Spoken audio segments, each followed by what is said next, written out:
Hello, hello, hello. Thank you guys for coming through. I'm not going to be on too long, but I just wanted to share the story for um, those who did not see the story, maybe on YouTube. It's been on, I seen it yesterday, so maybe you came across the story. Um, I was very upset when I heard this story because I don't understand a lot of people's mindsets in these days and time. And I talked a little bit about how a lot of people are um they have a lot of demonic kind of mindset, and really it's not just adults. Sometimes depending on the household, and then some kids come from a perfectly good household and they still end up being evil. And I think about this story. This story really affected me because, hey, young Riz, I have nieces and nephews who are, 3, 4, 5, and 6. So when I heard this story, I just couldn't believe, I couldn't fathom if these were my little nieces and nephews that were in this situation. Like, um I know that I would be very livid. I would be very heartbroken, and I definitely would like to seek revenge. Hello, my friend. Shalom. Hello, Jeff. How are you? Thank you for coming through. I appreciate you. Um, my buddy, Ben, thank you so much. But when I heard this story, I was definitely I was heartbroken. I just could not fathom somebody abusing a child to the fact that not only did you try to grape her, because I don't know if we can say the R word. I did put it in my title, but I'm not sure about the YouTube policies on that. But I'm doing well. Thank you so much, Jeff. But I did, when I saw it, they raped this young 5-year old, this baby, with a stick. And they beat her almost unrecognizable. Um, they also She had braids in her hair. They pulled the braids out of her scalp. This is what is going on. Hey, Mr. Chill. And children did this to another child. So when I talk about the school system and how, as teachers are getting easily burnt out. They, there's so many stressors being an educator, because children are a lot different than when we were coming up in the, early 2000s, the 90s. They're a lot different than they are now. And some of them are very devious. They're very hateful. They're very uncaring. They have no sense of self-awareness. Hey, Miss Collins. They have no sense of self-awareness. They're very just cold. And they do a lot of inappropriate things. And when we were coming up, we there was bad kids. There always been class clowns or kids that are always be in trouble. Um, and it's like, it's always been that. So, but it's even gotten worse over time, I would say. Mr. Chill, please, it's not that big of a deal, sir. I had a young lady that came under my comments and said she didn't like, I said, hey, you, listen, uh, and I'm going to be as nice and kind, as sweet as I can, but direct. When I say things, as long as I'm not calling people out their names, there's no, I have no intentions of being disrespectful to people that rock with me, that support me. So please don't take it as such. You know what I'm saying? I know a lot of times people are overly sensitive here on the internet. So I try to give people grace a little bit, but at the end of the day, allow me to be me. Okay. Now, as long as I'm not being disrespectful, now there is different things that some people find disrespectful. Me saying, hey, you, that's just a figure of speech. It's not like I'm trying to be disrespectful. If I call you Mr. or Mrs., I'm not trying to be disrespectful. So please don't take it as that. I ask that people allow me to be myself. Now, if you have an issue with, anything that you feel is disrespectful, and you don't want me to say that again, I won't.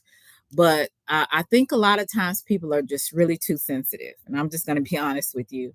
And sometimes it's very unnerving and it's irritating, to say the least. So I don't mean any harm. That's never been my intention, to be disrespectful to anybody that's not disrespectful to me. So, please don't take it as that. But I had to say that little piece because I think sometimes, I don't know if people are playing, and that's why a lot of times I kind of pause before I read things, because I want to make sure that we're on the same page, and that you understand my intentions, and that it's no disrespect on my end that I'm trying to do to anybody on the other end. I'm just wanting to do my content, and there's no disrespect in that. So if you don't want me to say, hey, you, or call you Mr. or Mrs., I will not do that. It's just, like I said, it's just a figure of speech on my end. So please don't be so sensitive. Okay. Get it together. Thank you for coming through, Al. Thank you, Alan. Thank you for coming through.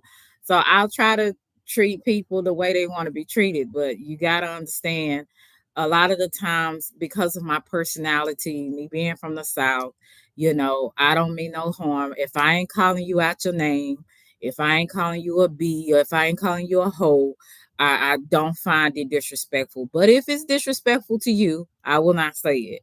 Just I'm gonna just say that. So, but I don't want people just a little too sensitive for me. So I don't know. I don't know what to do, but I will call people just by their names, or hello, if that suffices. So it's all good. She called me. And I still have a hard time pronouncing your name. And so sometimes I'll just say, my brother Shalom Ben, you know who I'm talking to. And again, there's no disrespect there. Okay. There's no disrespect. And but sometimes, I cannot pronounce it. I think if I took my time, I maybe can do a little bit better. But let me get back to the subject, because you're gonna make me start laughing. But I just have to say that, because I'm just like, just don't, just stop, please. Just let me be me. And like I said, I ain't trying to be disrespectful to nobody. Okay. So anyway, let me go back to the subject. I was talking about this young lady. um yeah, let's get on with the show. Let me talk about this subject, because like I said, it was very heartbreaking to me. Hey, Cutting Edge, very heartbreaking to me to see this story. And I don't know if you guys seen it or not, but it just really did something to me. Like I said, because I have young nieces and nephews, so I really don't like hearing anything like this at all. And just the fact that other children were doing this to other children, says enough. It's enough for me. So let me go ahead and start. 5-year old. She was not there no more. She was screaming. When she woke up, she said they killed me. She thought she was dead. To hear your baby say that she dead, what? A 5-year-old shouldn't even know that word. Like, who could do this to a child? How does a community even begin to explain what happened that day? And why are the only suspects children themselves? This is the story that has shattered a mother, stunned a city, and left the nation asking what kind of justice exists when innocence itself is on trial. I could not recognize my daughter. Her hair was, it was ripped out of her head. She had blood and bruises all over her. Her nails was filled in dirt, and she. So did y'all see the child's head? Thank you so much, A Train. He said, did y'all see the child's hair head? Her braids were pulled out of her scalp. The kids pulled her braids out. And you can see those little bald spots. And let me keep playing. She was unresponsive. She was lying face down in the dirt, small, still, her hair torn out, her body covered in bruises. As paramedics rushed in, no one spoke. Even the officers froze. What they saw didn't look like a 5-year-old anymore. It looked like something broken. Who could do this to a child? And Look at this beautiful little child. Look how beautiful that child was. how could children, other children, be the ones accused? This is the Cleveland case that left an entire city asking one question: where is justice for Amari? Welcome to True Crime Story Videos. Where's the justice? And she's not the only child that has experienced anything like this. There's all type of children over the world, white, black, Hispanic, Asian. It's all types of children that have experienced abuse from other kids.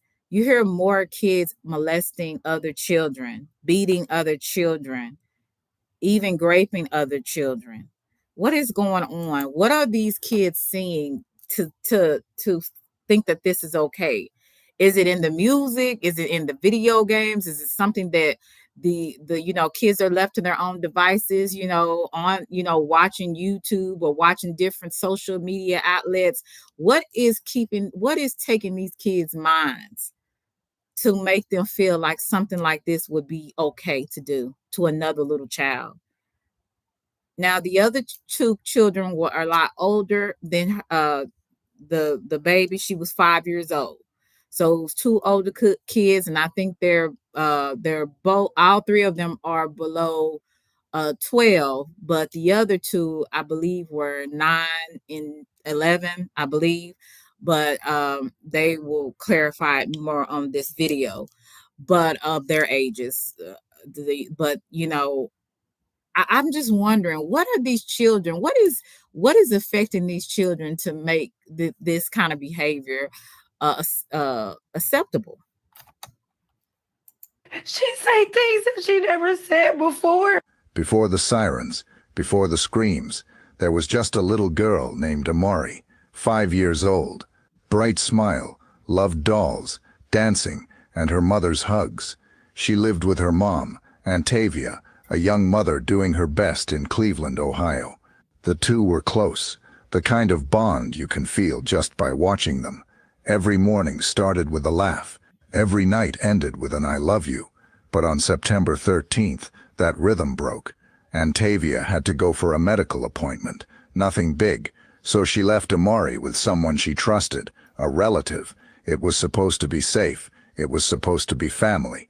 A few hours later, the phone rang. They said Amari had wandered off. At first, no one panicked. Kids wander. But then minutes turned to hours, and the sun started to go down. The mother steps outside, calling her daughter's name into the wind. She searched the yard, the street, the nearby field. No sign of her, just a small pink shoe near the fence. So first of all, this child was with a family member. I don't know how this child got out of the sight of the family member that was supposed to be watching them. Hey, Taryn, and this is one thing I will say: whoever has your children, whenever you have to work or whatever you have to do and you need somebody to keep your child, please make sure it's somebody that's actually responsible, somebody that actually will watch your child. You cannot allow everybody to have your child. Number one, some people just do not really care like they should. They're not watchful of kids. They're not watchful like with other kids. Say for instance, I've talked about earlier about how other kids molest other kids. A lot of the times, some adults, they leave kids up to their own devices, their own evil devices. And a lot of times because of kids' curiosity, right? Because we all have played house, right? We let the kids go in the back and the adults go in the front talking and laughing, and not once do they look in and check on the kids to see what they're doing, do little pop-ups and say, okay, I'm just seeing what's going on back here, what y'all got going on. A lot of the times they just let their kids do and with other kids, and sometimes these other kids can get your kids involved in stuff or vice versa, and things happen, because kids will be kids. Kids have a lot of curiosity, especially if they have been exposed to things before they need to be exposed to things. Some kids were exposed to pornographic pictures, or they've been exposed to seeing maybe their parents or seeing their mother or father doing adult things with other adults. So your kids are being exposed whether you think they are or not. That's why you have to really, I think, be extra sometimes careful, making sure you don't give your kids so much access at a very early age. I would think the best time to give a child the internet and let them be on it for maybe 2 hours, no longer than 2 hours, would maybe be 8 or 9, maybe. But I think 2, 3, all of that, just because you want them out of your hair, I think that's too much access for little children. And that's my opinion, because there's just too much going on. Even in the cartoons, you have now cartoons even having, the LGBT, some of the things, with that, they'll have those in some of the cartoons, the LGBT activity. And I'm like, yes, that's something to talk about, at a age, well, 9, 8, 9, something like that. But as a 3, 2, 5, the little toddler ages, they don't need to be concerned about that. So you have to definitely be very vigilant about what your kids are looking at, who they around, what you allow, make up in your mind. If you don't have kids, or if you do have kids, is it okay for your kids to spend a night with other kids?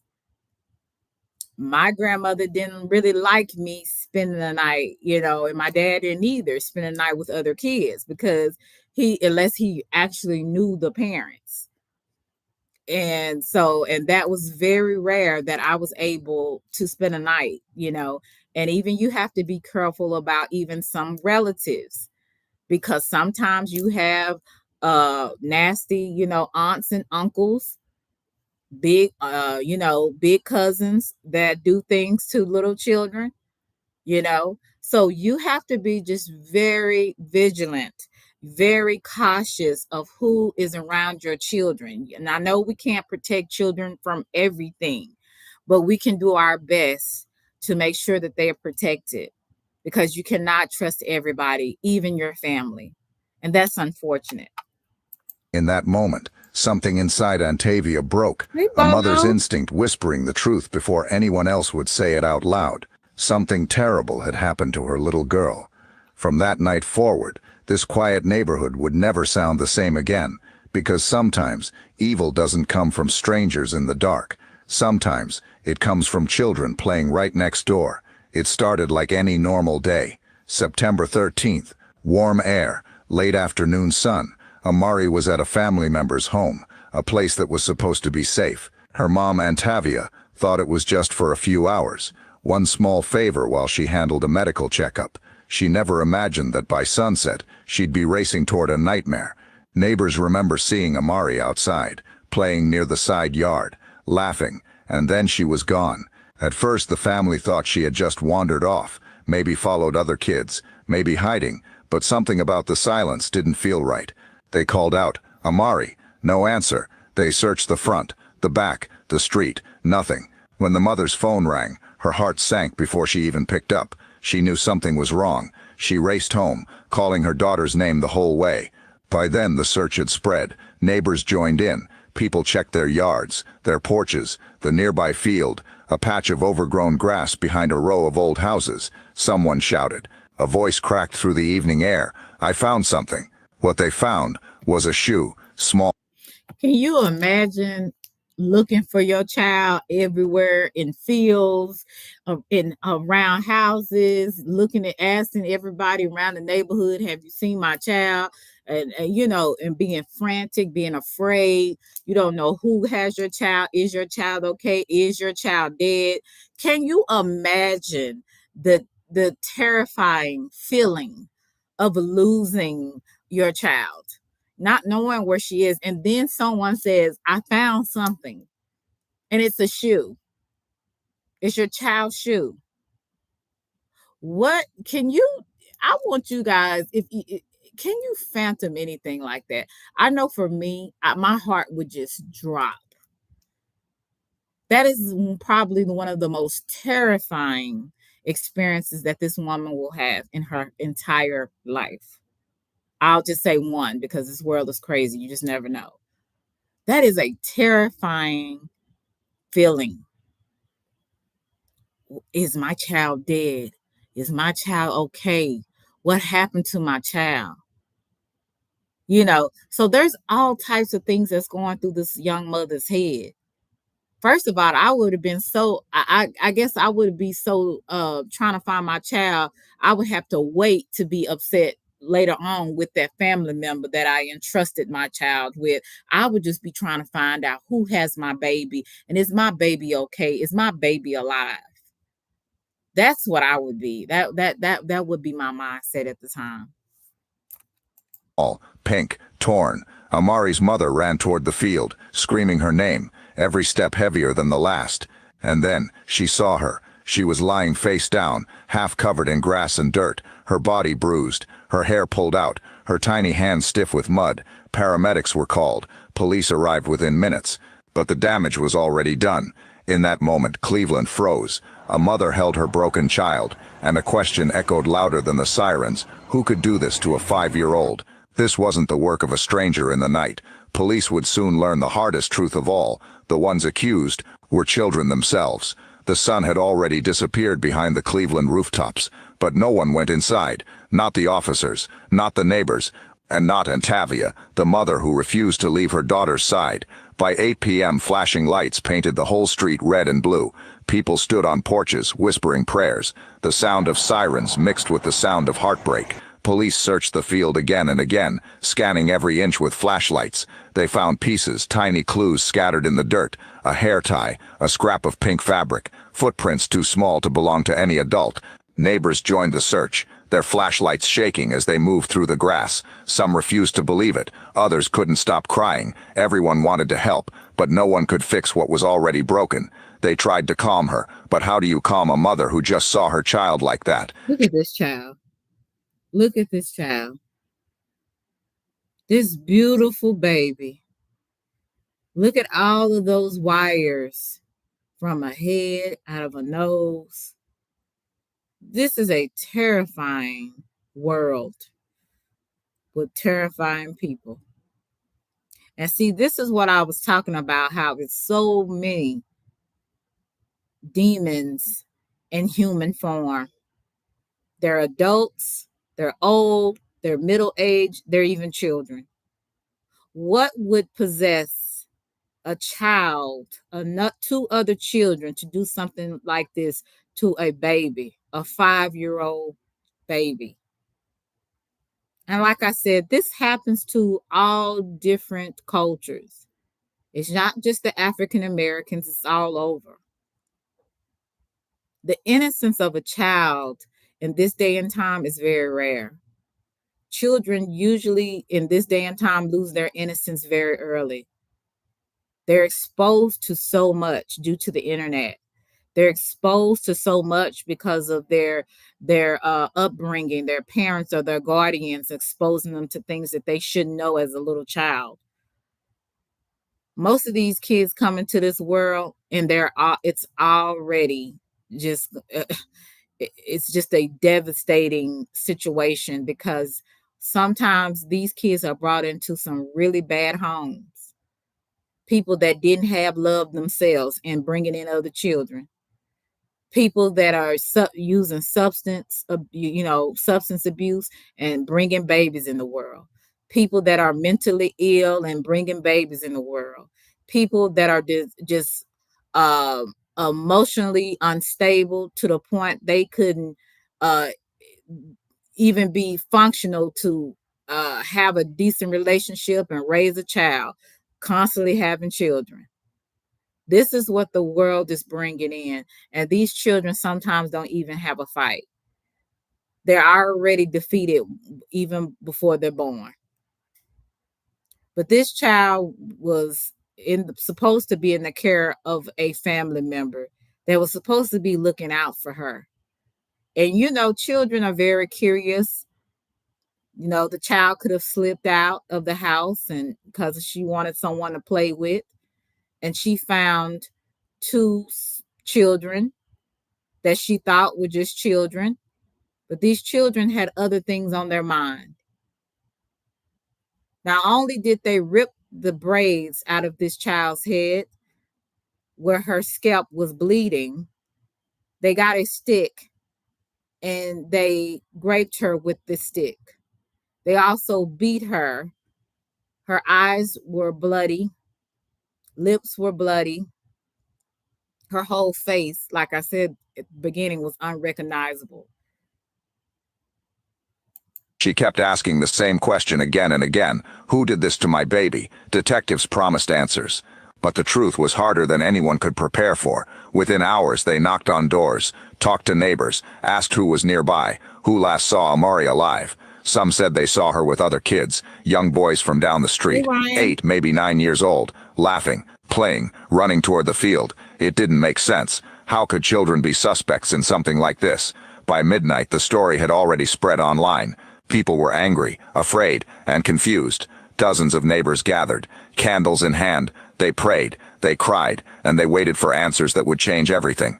Inside the hospital, Amari fought for her life. Outside, the city searched for the truth. By dawn, detectives had their first lead, and what they found next would shock even the most experienced officers. By morning, the quiet Cleveland block was a crime scene. Yellow tape cut across the grass like a wound. Detectives marked the ground, one flag at a time. Every inch was documented, every footprint photographed. This wasn't random, it was deliberate, and it looked brutal. Detectives knew one thing right away. Whoever hurt this child knew the area. No forced entry, no car tracks, no strangers spotted. They started with interviews, family, neighbors, kids who lived nearby. One by one, stories began to overlap. A group of boys, 8, 9, and 10 years old, had been playing in that same field hours before Amari disappeared. When detectives asked what they saw, the answers didn't line up. One said she went home, another said she followed them, a third said nothing at all. The truth was buried under fear. They gathered what little they had, fibers, dirt, strands of hair. They took statements, searched phones, looked for video. But this was a small neighborhood. No cameras, no witnesses. While detectives built their case, Amari lay in a hospital bed, bruised, bandaged, barely opening her eyes. The doctors couldn't believe what they saw. The injuries weren't from a fall. They were violent, targeted. By day 2, local news caught the story. Headlines spread fast, but... And this is under fair use for educational purposes. Details were missing, on purpose, because the suspects weren't adults. They were kids. Kids barely old enough to tie their own shoes. Police couldn't release names, couldn't file adult charges. The law didn't have a place for this kind of evil. They questioned parents, compared timelines, ran DNA tests, but everything kept leading back to the same group of boys, children who once played tag with Amari, now accused of destroying her childhood. Behind the scenes, detectives argued over what to do next. How do you charge an 8-year-old? You need to be very careful if you're a parent. If you have smaller children, um, I would say be very watchful as they play with older kids. Don't let them play with older kids by themselves. If you're going to allow it, make sure that you're always around where you can see them. Because one thing about older kids, sometimes, not all, but a lot of times older kids do molest and abuse smaller children. So I would, if I know for me, unless I really know them. But I'm gonna be there. I'm one of the, I can already see me as being a mother, and I'm going to I'm like a mama bear. So I know I can't protect my child from everything in the world, but I'm damn sure gonna try. You know what I'm saying? I'm gonna make sure that I'm watchful. A lot of time the abusers are right up under your nose. That's why I said you have to really vet out even some of your family members. A lot of people think that their family members, and not all, but a lot of times abuse does happen, especially a sexual abuse happens and physical abuse happens in the families. So abuse can happen right up under your nose. It also can be far from you as well. So I would just say, especially if you have smaller children, be very careful about them being with older children because that could be an issue as well. How do you explain that to the public? How do you explain it to a mother who just wants justice? She told reporters, "My baby didn't just fall. My baby was attacked." Her pain cut through every word. Her voice trembled, part grief, part rage.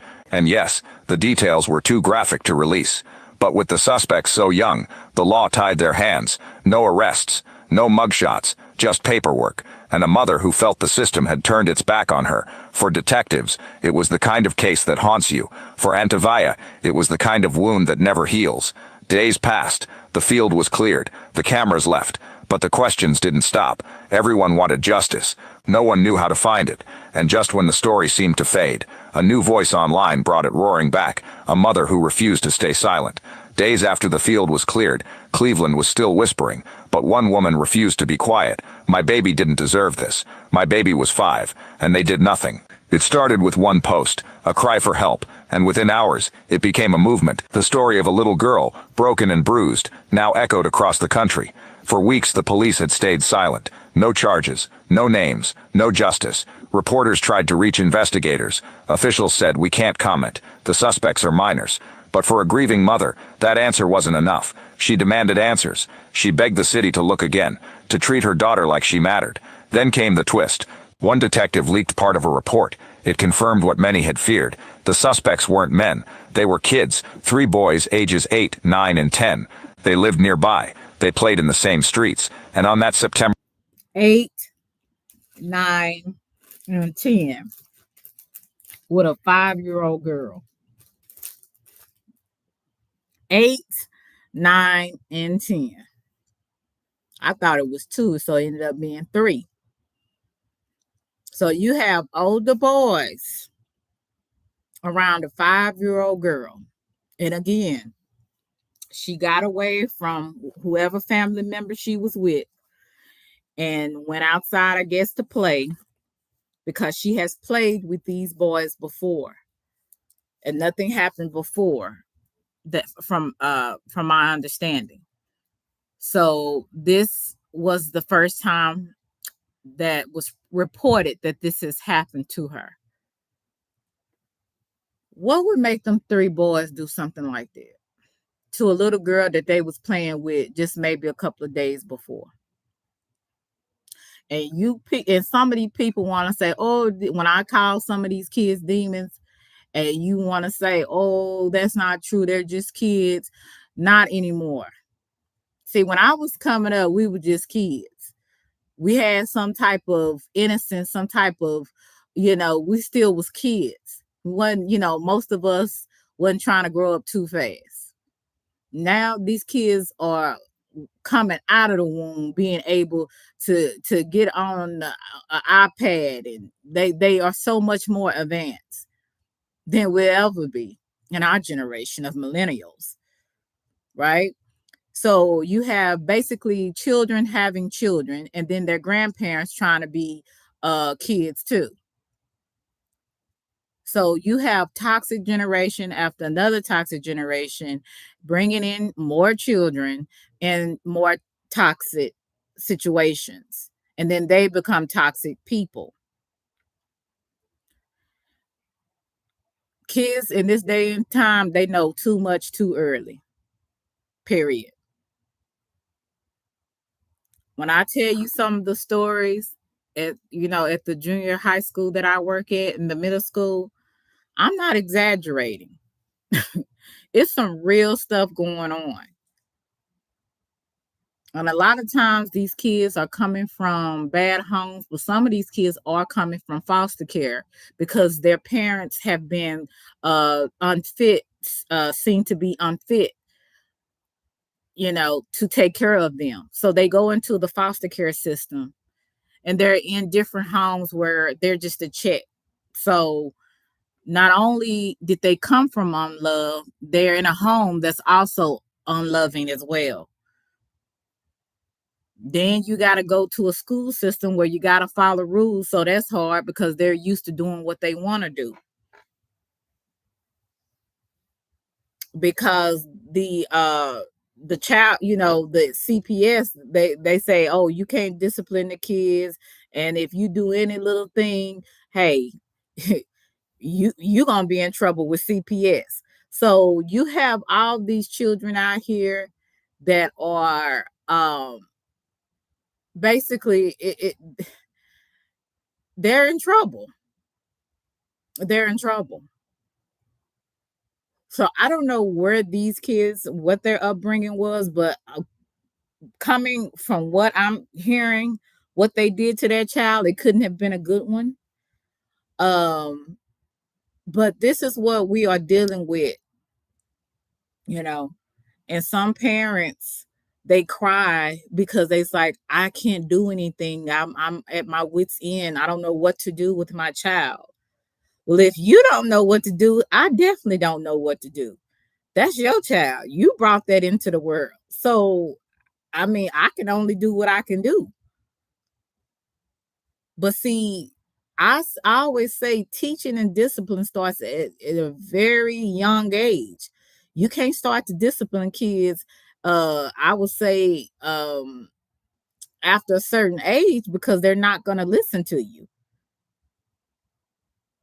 A lot of these parents, when they don't, like Terrence said, they don't have the father in the house, and if they do have the father, he's abusive to the mama, he's abusive to the kids, and then when you don't have the father there, and mama says she's mama and daddy, well, that's some imbalance, because I don't care how good of a mother you can be, you can never be a good father.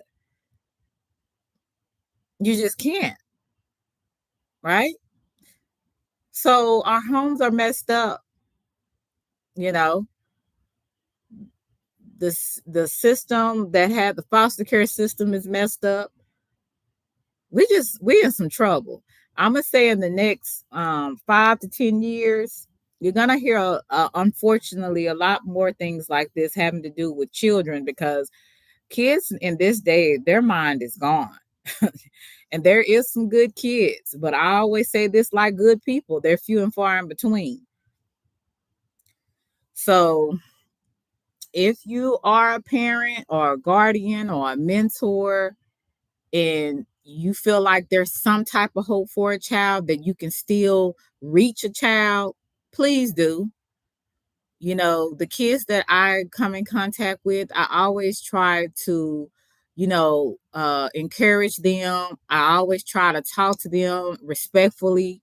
I call some of the kids Mr. and Mrs. They're like, man, why you always do that? I said, well, I'm being respectful. Well, I just want you to say, I said, okay, I'll call you by your first name then.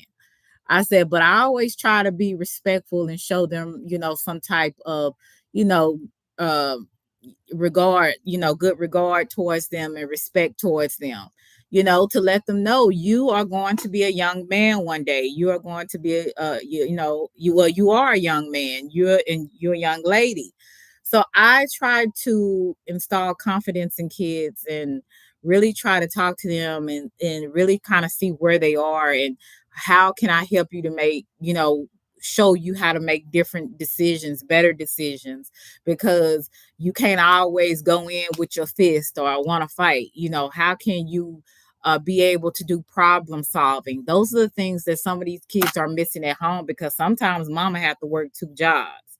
So she's leaving, the older kid to help with the little kids at the house because she has to work 2 jobs because daddy's not there, or vice versa. You could have a single father there, and mama's not around, so he has to work and he doesn't have time to constantly be watchful. So I do what I can do with the influence that I have. And I would just say, if you are a mentor, if you're a guardian, if you're a parent, try to instill some type of, or have a relationship with that child where you can kind of encourage that child or show that child how to do things in a different way. You know, um, like I said, I think emotional intelligence is learned behavior, because not everybody just, can grasp it like that. Some people have to learn what emotional intelligence is, what problem solving is, and all of these kind of things when you're dealing with people, conflict resolution, instead of going in cussing people out and ready to fight. you know let that not be your first option. That's what I always tell kids. If there's a way you can walk away or resolve it in a different way, try that first. And if a person keep pushing you and put their hands on you, then that's another thing.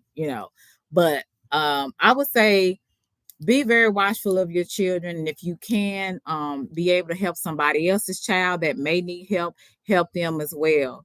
When I was growing up, it was like a village raised me, so I didn't have just one or a couple of people. I had a village to help raise me. So, and a lot of times, I guess in this day and time, a lot of kids don't have that. Day, they crossed a line no one thought children could cross. Hey, Ryder. People wanted arrests, but the law didn't allow it. Under Ohio law, children under 10 cannot be charged with a crime. The revelation hit like thunder. How do you punish children for something so cruel? How do you explain to a mother that no one will ever stand trial for what happened to her child? Community leaders spoke out. Everyone demanded justice, but the system stayed still.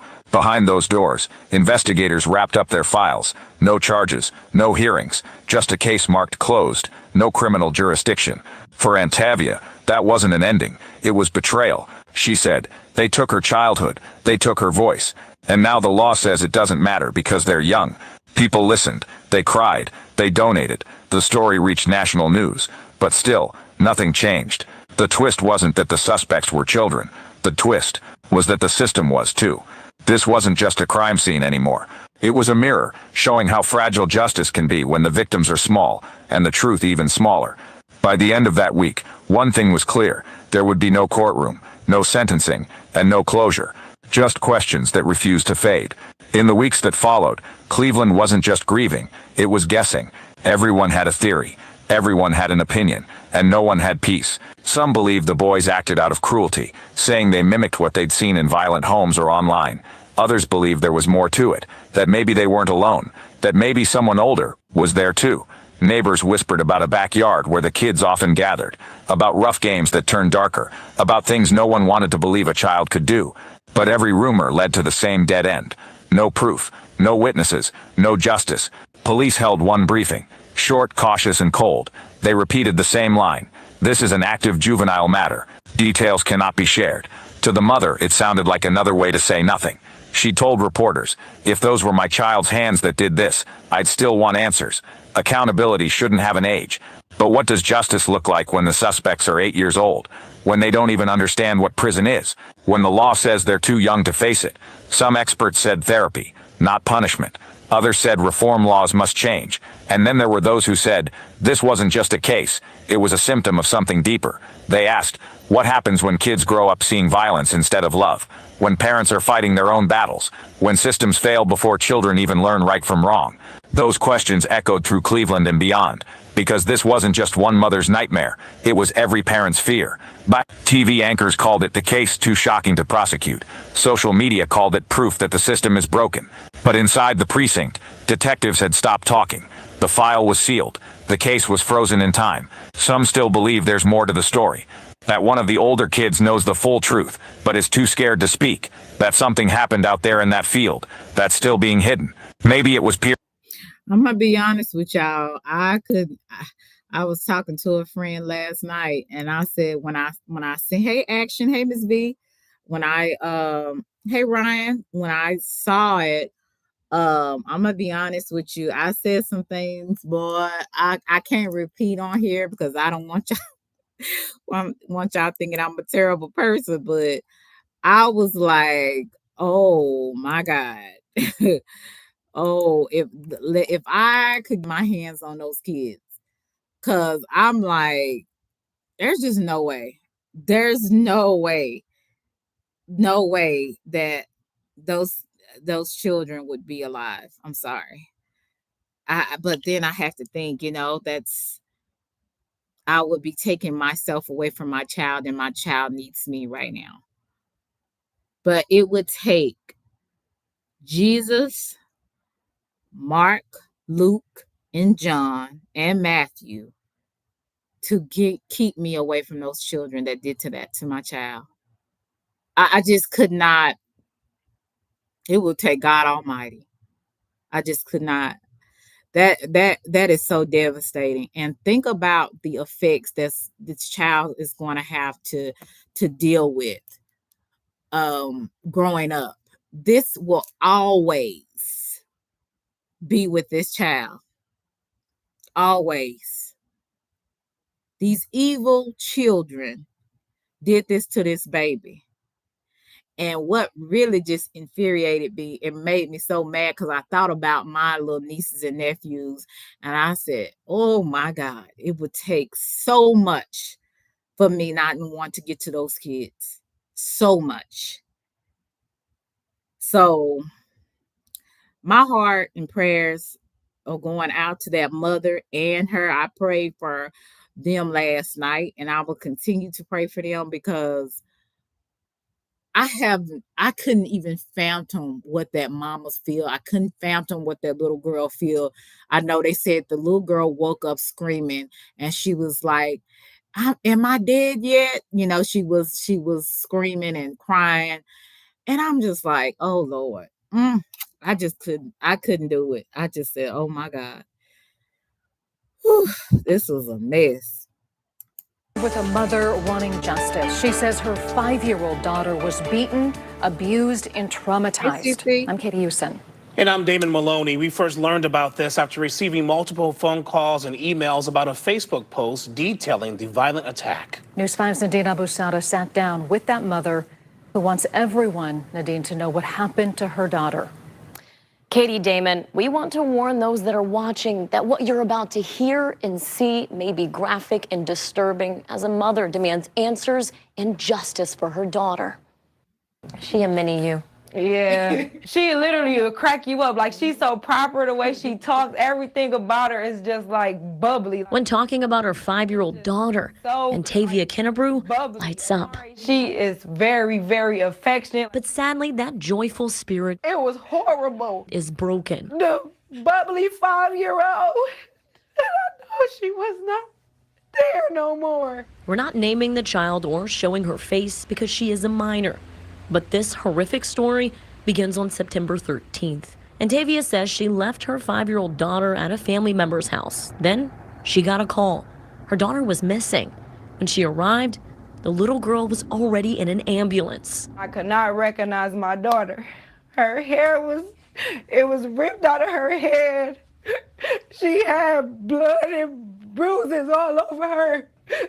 Her nails was filled in dirt, and she was unresponsive. Tavia says her daughter was taken to a wooded area where a group of children attacked her. The allegations, which include sexual assault, are too disturbing to share with you. That is so evil. It's so evil. News 5 reached out to Cleveland. See that? It's so, you hear what she said? That's so evil, and it is. And that's the type of young children that we are dealing with today. This kind of reminds me a little bit of A Time to Kill. I don't know if you guys remember that movie with Samuel L. Jackson and Matthew McConaughey and Sandra Bullock. But but the difference is, these were, white males, grown men that did that to the little girl. But these were young, I'm assuming these were young African American boys because they were saying in their neighborhood, in their community. It could be they didn't say the if they were African American or Caucasian. I'm just assuming they were African American. They could have been Mexican. That's not the point. The point is that these were children that attacked this young lady, attacked this little child. That's the point. The point is not their color. I'm gonna say that again. The point is not their color. The point is that there were other children that attacked this child, this little child, 5 years old. These were 8, 9, and 10-year-old children that attacked a 5-year-old baby. That is the point. Okay. And we begin at 5 with a mother wanting. It's just like bubbly. When talking, Oh, she was not there no more. we're not naming the child or showing her face because she is a minor. But this horrific story begins on September 13th. And Tavia says she left her 5-year-old daughter at a family member's house. Then she got a call. Her daughter was missing.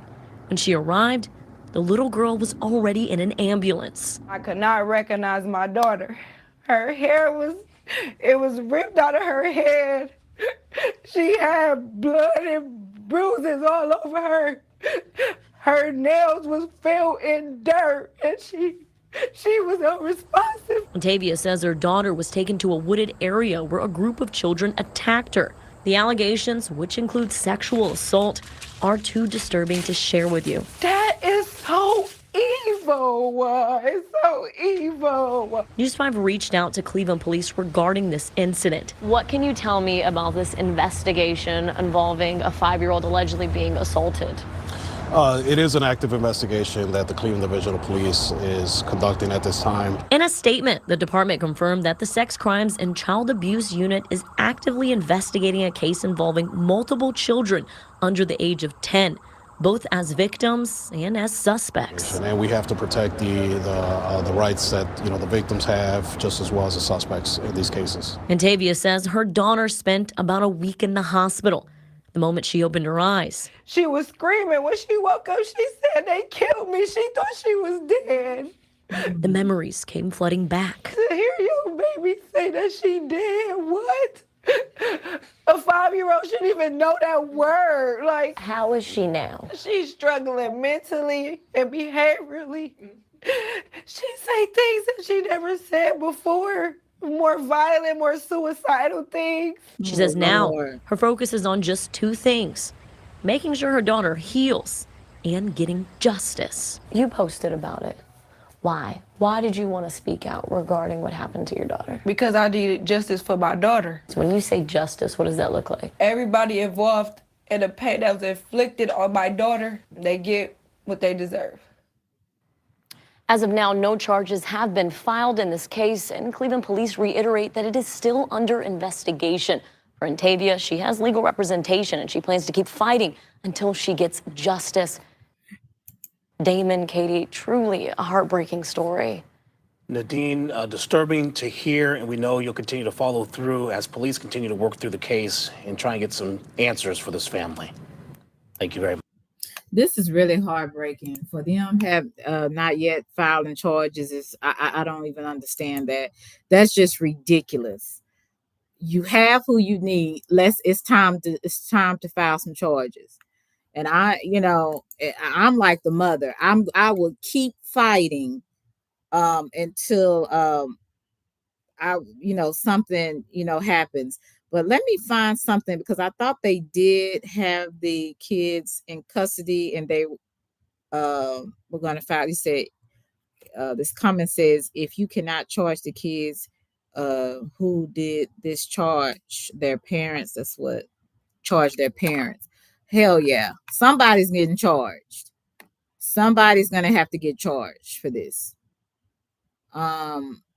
Let me see. This happened. This is Court TV. Let me see if anything. Because something, let me see if I can find something else.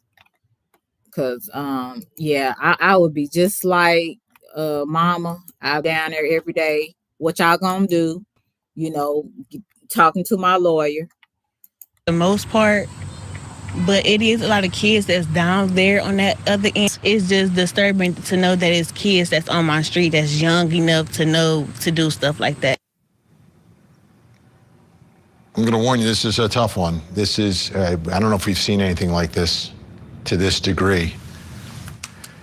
9 and 10-year-old suspects, 5-year-old victim, Nadine. Now they saying it's 2, but the other one is saying there was 3 of them.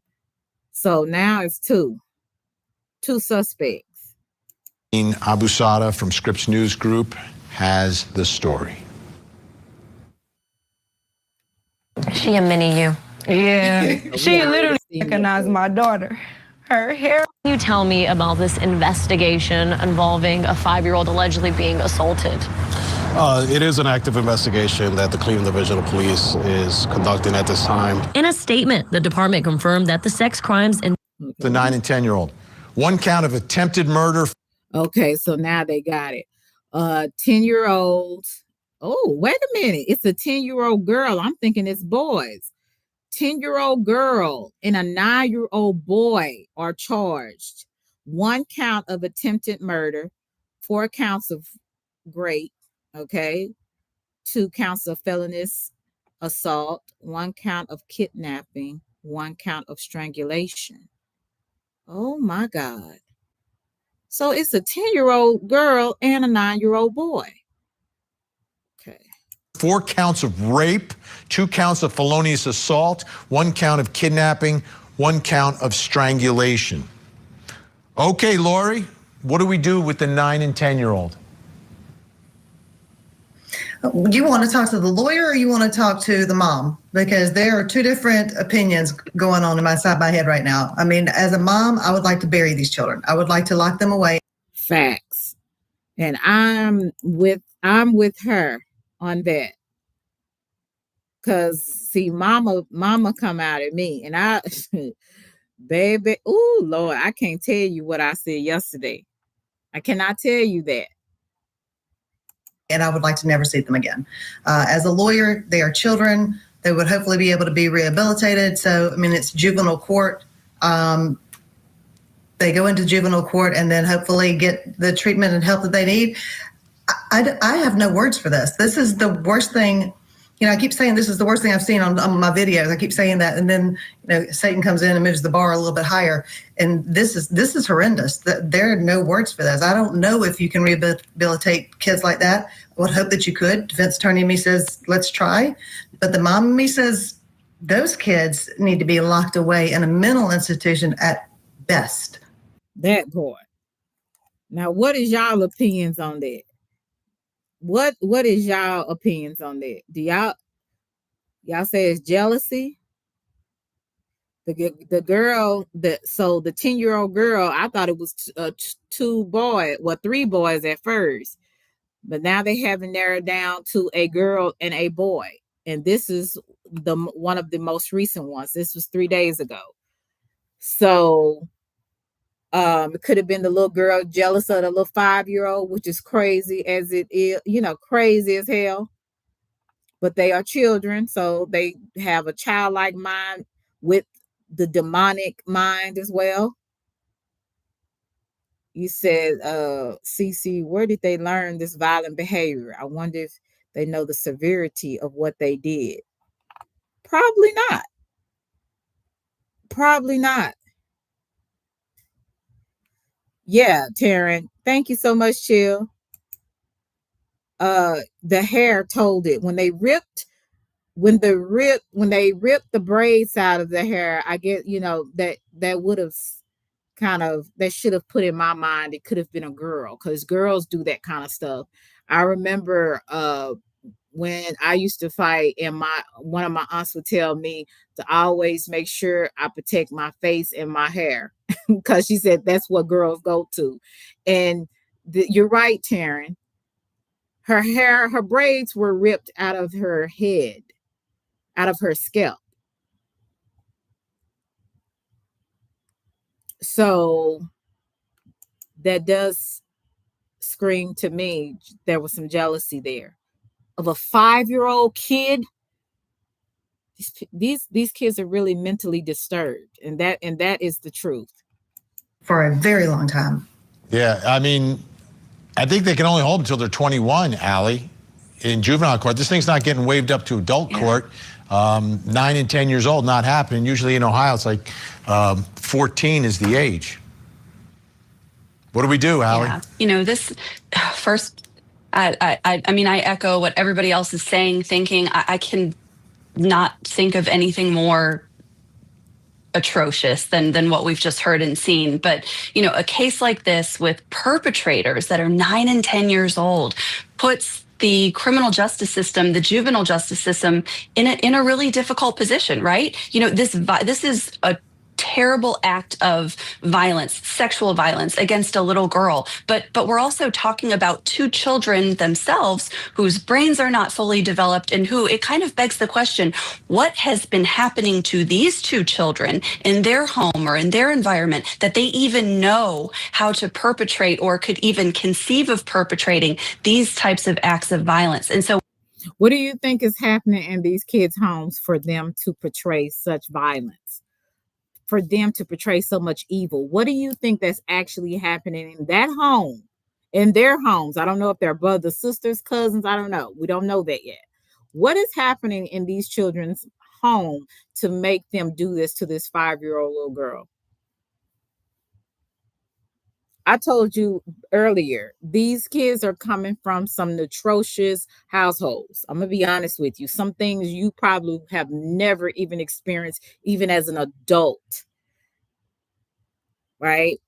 We're dealing with the whole, we have what millennials had kids, the Generation Z, and was it Generation Z started having kids. So you got kids having kids, and you got grandmas and grandpas still want to go club and twerk, you know, still want to do drugs and do what they want to do. So we don't have a lot of elders that are really pouring into these young people's lives. We don't have big mama, big daddy to tell us right from wrong anymore like they used to do back in the day. Why? Because this generation, the Generation Z, they don't want you saying this. Even some of the millennials, they don't want you telling their kids nothing. Don't talk to my kids. Don't say nothing to my kids. But you can't even correct your kids because your kids won't even listen or respect you. And then you want to cry and say, I can't do nothing. When people tried to help you, you didn't want nobody saying nothing to your badass kid. Right? So we got kids having kids.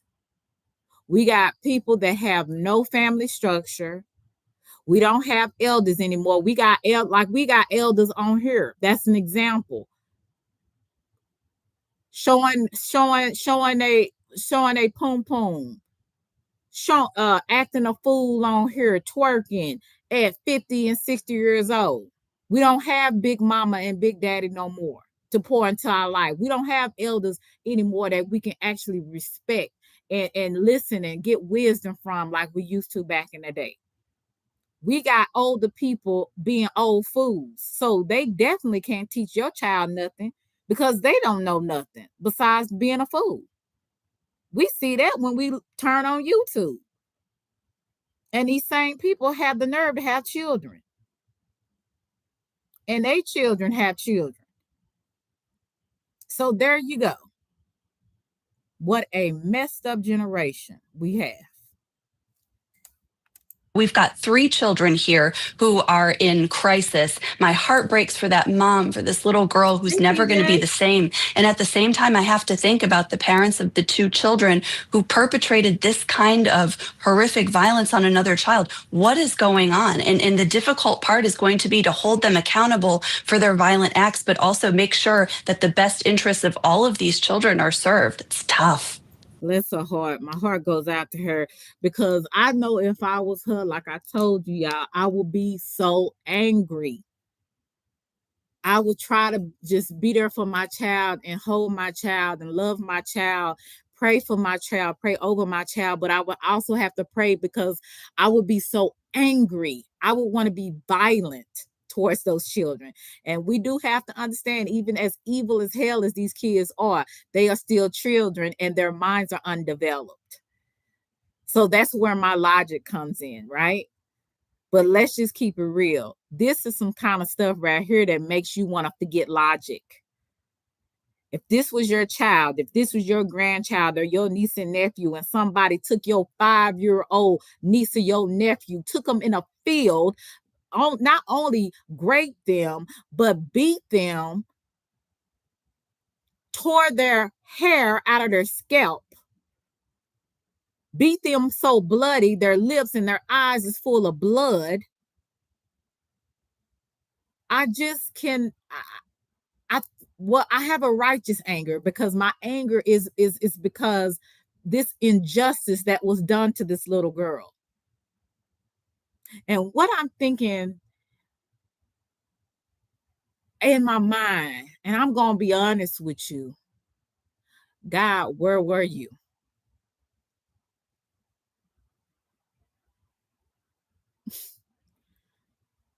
That would have been the question. Where were you? Carmen, obviously they won't be locked up for the rest of their lives. That's not going to happen. They're going to be out when they're very young. But my main concern is always safety. Safety first, the safety of the community. How can we ensure that the community will be safe from this 9 and 10-year-old for the next 50 years? You know, Vinny, this case is fascinating because it's unbelievable, unimaginable, but it's also fascinating because they don't charge 9-year-olds generally in Ohio. If this offense occurred in Texas, there would be no charges because we don't charge children who are under 10 years old. But more important— Oh my God, under 10 years old.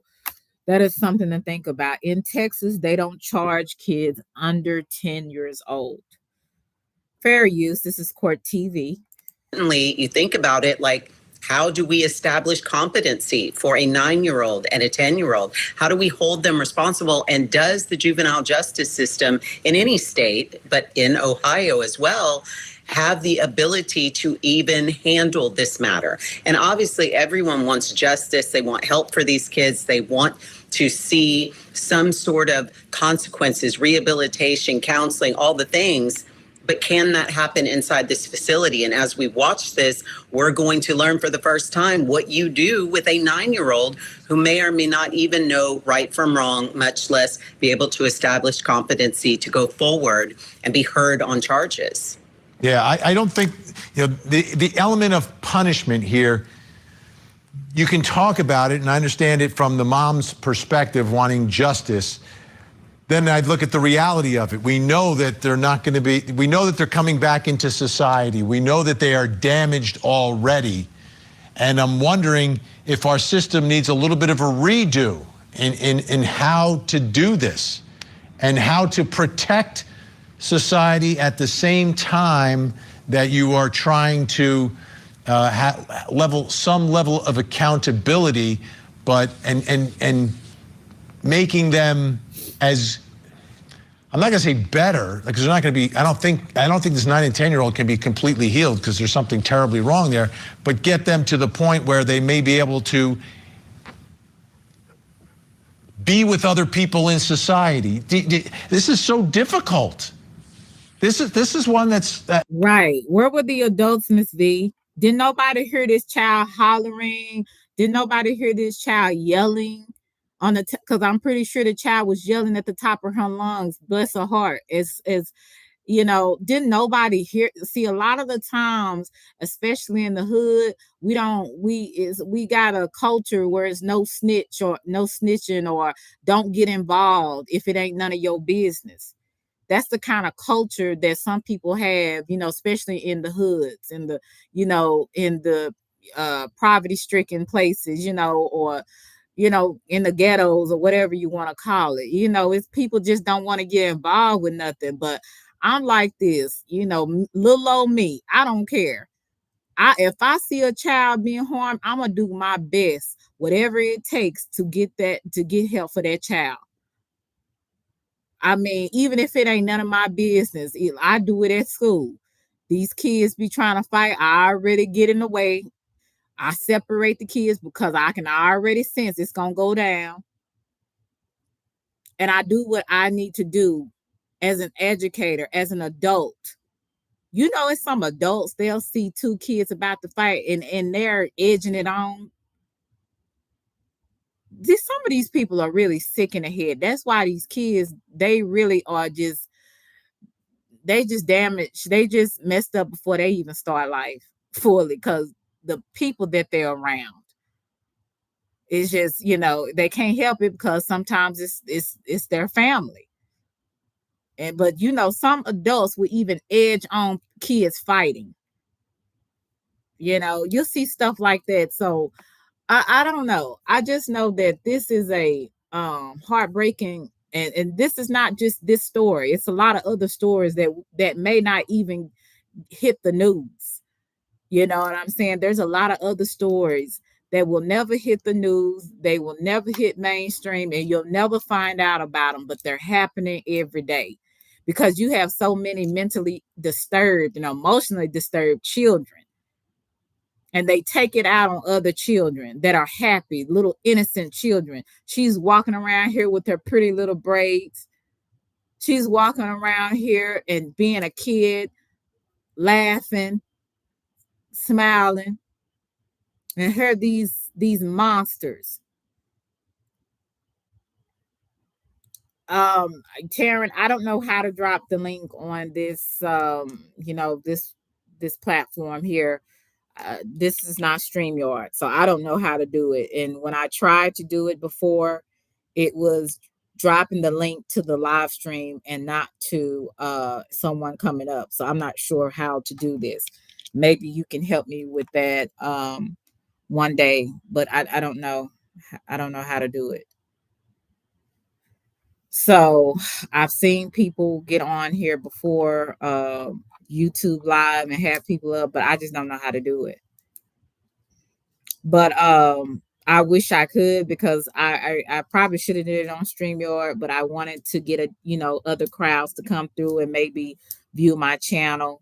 You know, and again, like I said, I wanted to do this because I have little baby nephew and nieces. I work in the school district, and I see a lot of things going on with our children. And some of our children are going through some major issues, mental issues, emotional issues, because of what they lack at home. You know what I'm saying? Even some people that have the mom and dad at home, that doesn't mean that they come from a good home just because they have mom and dad there. Because you could have mom beating the hell out of dad, dad beating the hell out of mom. It could be a whole just toxic environment. So that doesn't always mean that just because a child comes from a two-parent home that they're going to excel or not be mentally disturbed or emotionally disturbed. It's just the environment. You know, sometimes maybe genetic makeup, or generational things that have happened in families. So you just never know where, how, and what your kid will end up being. The only thing you can do is do the very best you can with protecting them and showing them some type of, morals, being what you're preaching to them about, because I noticed a lot of parents, they say, do what I say and not what I do. Well, no, you can't always just say that. You have to be the example of what you are telling your child is the right thing to do. You can't just do what, do all the, the negative and do all the opposite of what you're telling your child, because your child is watching you. They're not going to go by what you say. They're going to go and by what you are doing and who you are as a person. So that's not going to work. So if you think that you, just because you brought this child in the world and you have the right to take them out, that that they're gonna go by what you say while they see you over here living and being raggedy, doing everything opposite of what you're telling them to do. No, they're gonna go by what you are doing. And sometimes you have some kids that end up being leaders and they have their own mind and they say, you know what? I seen my dad being an alcoholic. I seen my mom on drugs. I seen my dad being abusive. I'm going to do the total opposite. That's very rare, but it does happen. Right.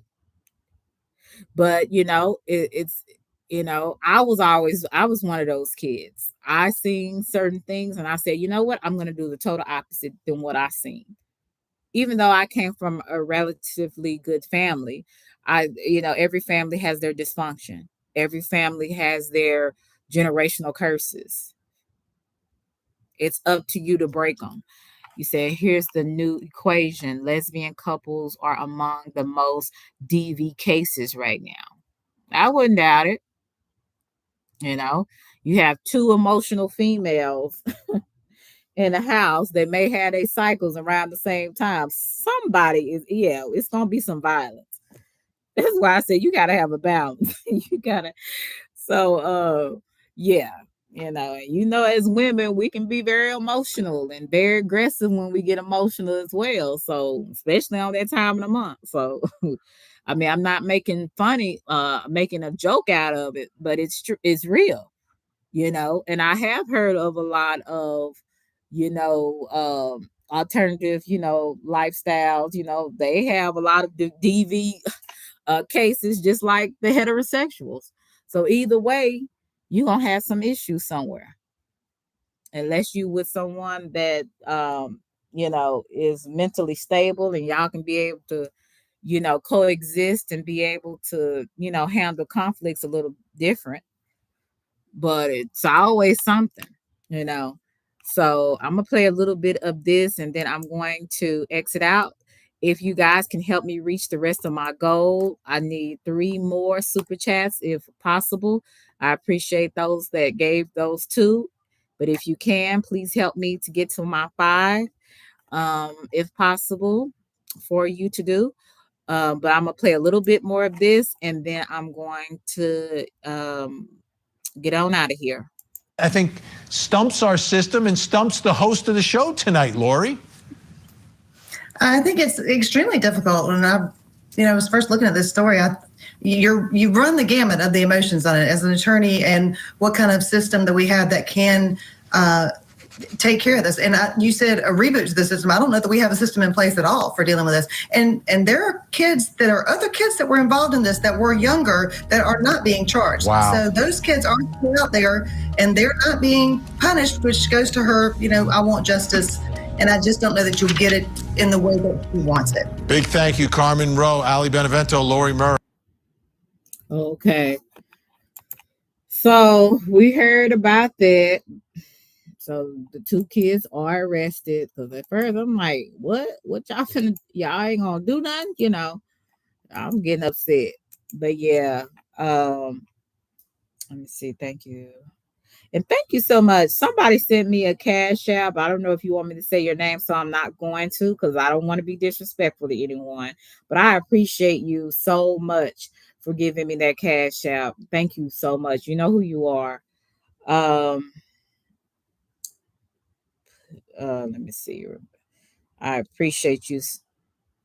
Appreciate everybody that came through and showed me some love.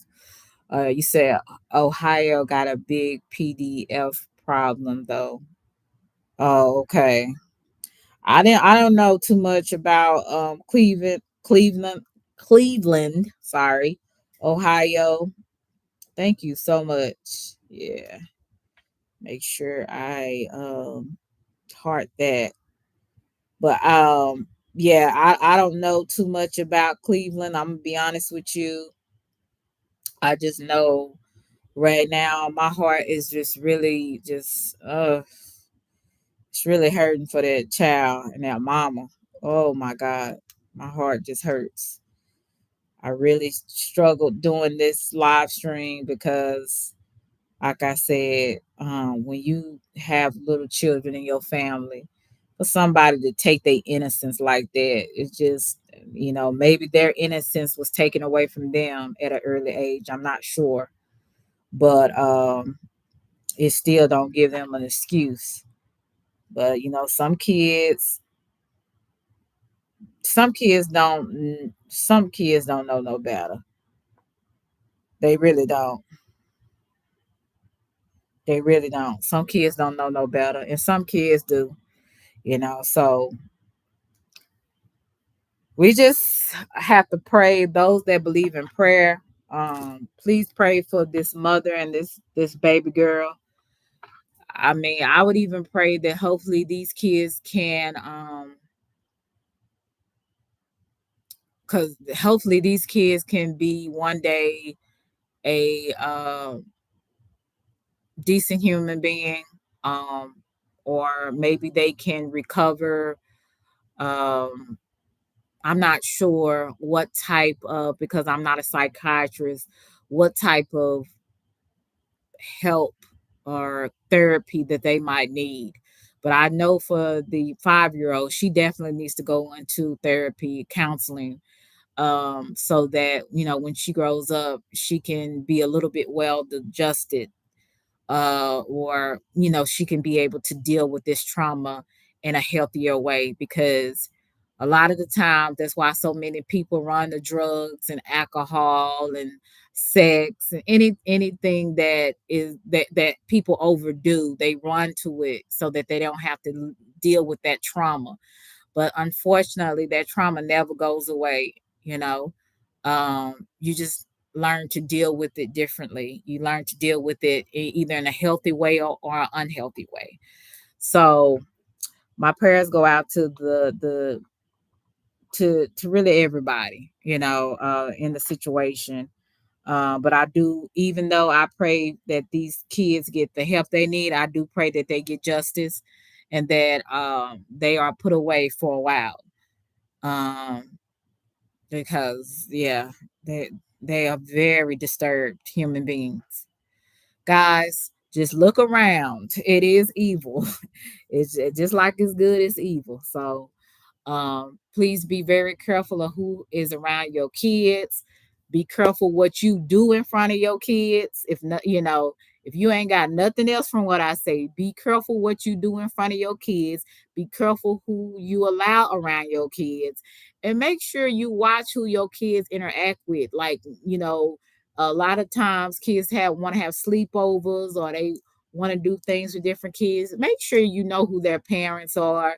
Make sure you kind of, watch to see how their kids are and act and things of that nature.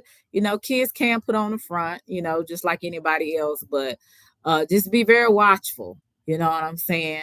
You have little children, be careful of them being around bigger children, and just be careful in general about them being with other children in general, because like I said, kids do molest other kids as well as the adults that they're around. Just because they family, it don't mean nothing. You still got to be very careful even around family, and just anybody. So please pray for those who believe in prayer and believe in a God above. Pray for the mother. Pray for the little girl, for her healing on the inside and out, because she's just a baby. And then also I would say pray for justice on those 2 children that did what they did. But I do hope that those children do get help mentally and emotionally, because they're gonna need it, or they're gonna be little psychopaths, even as an adult. So hopefully these kids can be saved. Hopefully these kids can get the help that they need to be a productive member of society, hopefully. So but my heart just goes out to that mom and that baby girl. So if anything else, just pray for her. If you don't have kids, hopefully when you do have them, you will be careful, about who's around your kids and what you do, you know. So I appreciate everybody that came through. I appreciate anybody that gave me a super chat. Thank you so much. I guess I don't have to be doing all of the all of the twerking and everything else just to get a couple of super chats. So thank you for that. Thank you for the cash apps. I appreciate that. And thank you for the mods that come through on a regular basis. In the next coming year, I'm going to be, taking some mod sticks away, because I don't need that many mods. I'm a small channel, so I don't need so many mods. But the mods that usually come in on my live streams and, show me some support, um, you know, um, I always you'll still have yours. But some of the mods that don't see and haven't seen in a while, and my channel's small, a little smaller, so I don't need that many. Just go ahead. So I'll start doing that probably by this next coming year, because I'm be doing a lot of different things and cleaning up and doing all just some different things. So don't take it personal. It's nobody in here. Everybody, like I said, everybody here has usually always, come to show me some support. Hey Reggie, how are you? Good to see you. I'm glad that you came through. I hope that you look at the playback if you missed anything. But yeah, this was a very sick story and heartbreaking story.